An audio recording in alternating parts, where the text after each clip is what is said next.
Donc on utilisera toujours ici, grand E, grand F, les espaces vectoriels. Alors, si on a une application petit f de grand E, grand F, qu'elle soit linéaire ou pas, hein, on note que l'image de petit f, c'est l'ensemble des V appartenant à grand F qui sont images d'un élément de grand E, c'est-à-dire qu'il existe un U appartenant à grand E tel que f de U égale V.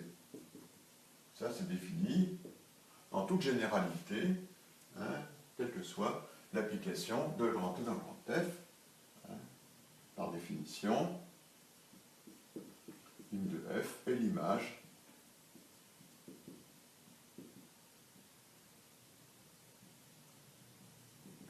de petit f. Alors, mettons une petite remarque simplement. Hein.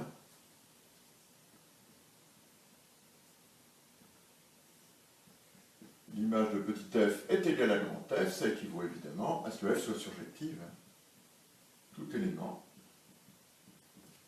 de grand F est l'image d'au moins un élément de grand E. Alors, qu'est-ce qui se passe si un petit f est linéaire? Alors, on a le théorème suivant. Hein, prenons petit f appartenant à L de E et de F, donc une application linéaire de grand E dans grand F. Alors, l'image de f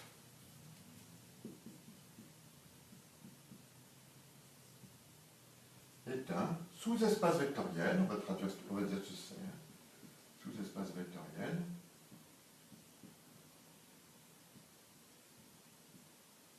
de grand F, c'est-à-dire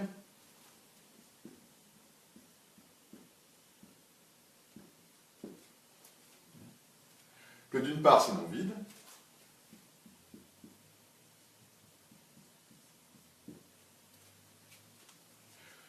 que c'est stable par addition, c'est-à-dire que quel que soit V1 et V2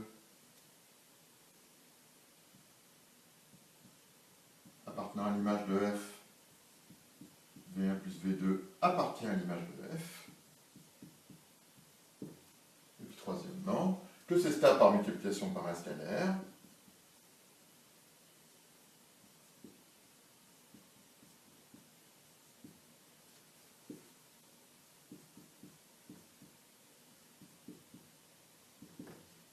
Alors ça, c'est les trois propriétés qui caractérisent un sous-espace vectoriel. Hein, propriété 1, propriété 2, propriété 3. Hein, donc chaque fois qu'on vous demande de démontrer que quelque chose est un sous-espace vectoriel, il faut démontrer que c'est non vide, que c'est stable par addition, hein, et que c'est stable par multiplication par un scalaire. Alors démonstration, bon, c'est immédiat. Puisque f de 0e est égal à 0 indice f, 0 indice f appartient à l'image de f. Donc, l'image de f uniforme d'ensemble vide. D'autre part, si V1 et V2 appartiennent à l'image de f, il existe U1 et U2 appartenant à grand E tel que V1 égale f de U1, V2 égale f de U2, et alors, V1 plus V2, qui est égal à f de U1 plus f de U2, est égal à f de U1 plus U2, ce qui montre donc V1 plus V2 est l'image d'un vecteur de grand E, c'est-à-dire qu'il appartient à l'image de f. Même chose, si vous prenez lambda appartenant à R, V appartenant à l'image de f,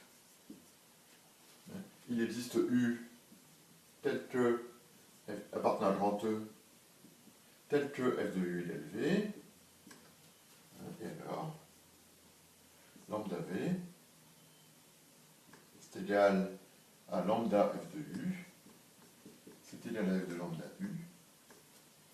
Donc lambda V est l'image d'un vecteur de grand E, et donc lambda V appartient à l'image de f. Bon, donc donc c'est un sous-espace vectoriel, et puis on a cette propriété importante, l'image de petit f est égale à grand F, ça équivaut à dire que la petit f est surjective.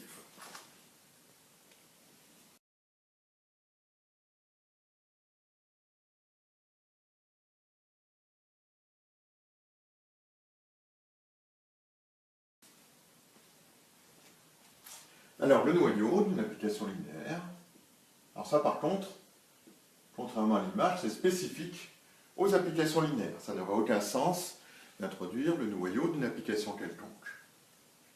Donc, définition, on prend petit f appartenant à L de E et de F, une application linéaire dans le grand F, bien entendu, grand E et grand F sont toujours deux espaces vectoriels. On appelle noyau de F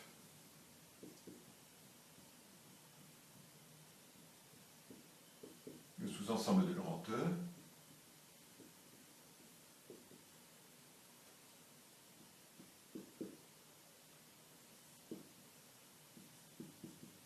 tiers de F, hein, c'est l'ensemble des petits x appartenant à grand E, tels que f de x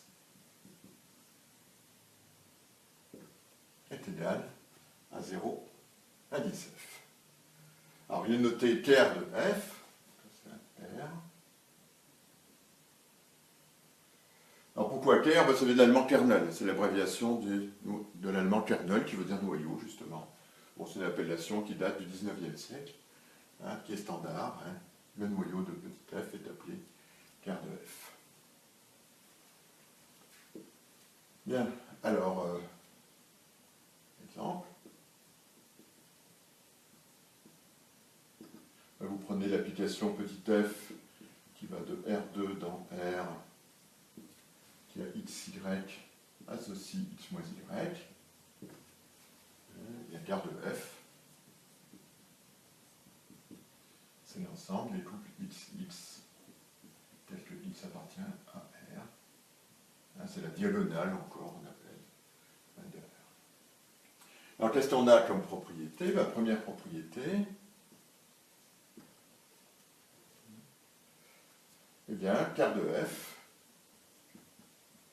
est un sous-espace vectoriel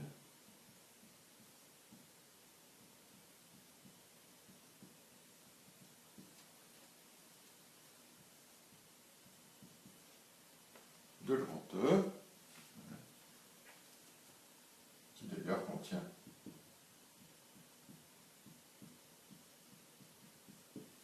un 0. Alors, démonstration, c'est pas bien difficile. D'une part, comme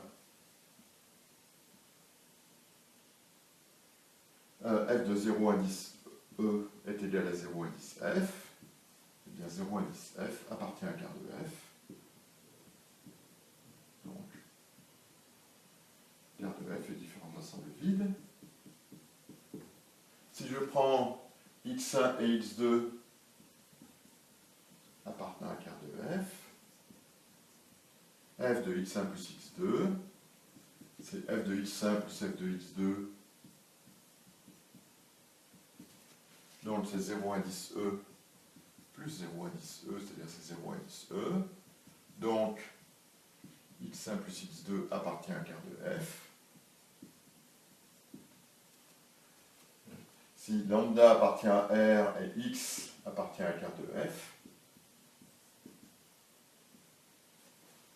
f de lambda x, c'est lambda f de x, c'est lambda f de 0, f de, c'est lambda 0 à 10 f, donc c'est 0 à 10 f, et donc lambda x appartient à quart de f. Donc quart de f est bien un sous-espace vectoriel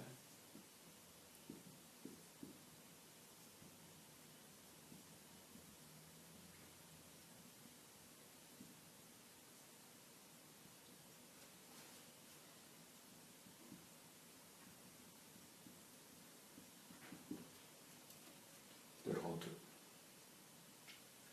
Bien, hein, on précise bien que quart de f est inclus dans grand E, évidemment. Bon, alors, on a quelque chose qui est très important, pour les applications linéaires. Je prends petit f appartenant à L de E et de F. On a équivalence de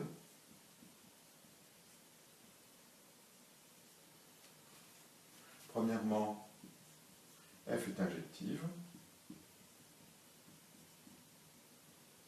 Deuxièmement, le quart de f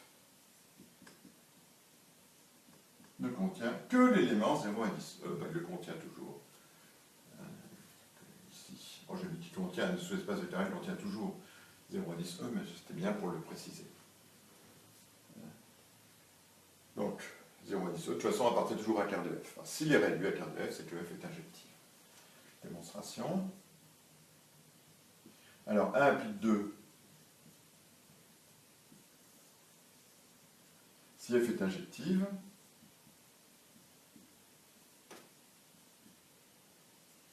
et que x appartient à quart de f, alors on a f de x qui vaut 0 indice f, qui vaut f de 0 indice e, et comme f est injective,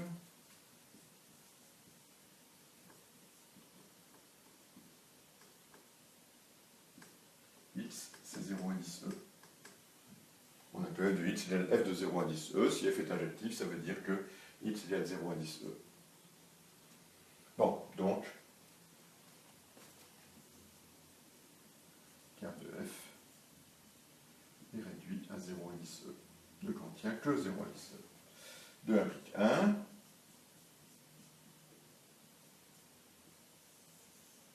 Alors, on suppose que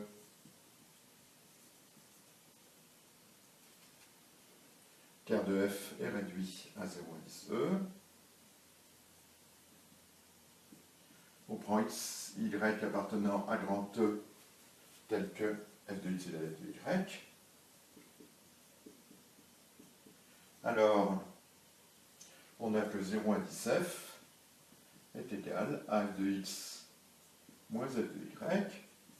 Ça, c'est f de x moins y, puisque f est linéaire. Donc,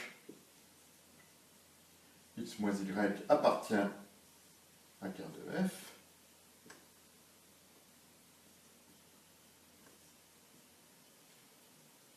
Et donc m de f est réduit à 0 indice e, on a x moins y égale 0 indice e. Donc, x égale y. Donc si f de x est égal à f de y, alors x égale y, ce qui est bien la définition d'une application injective.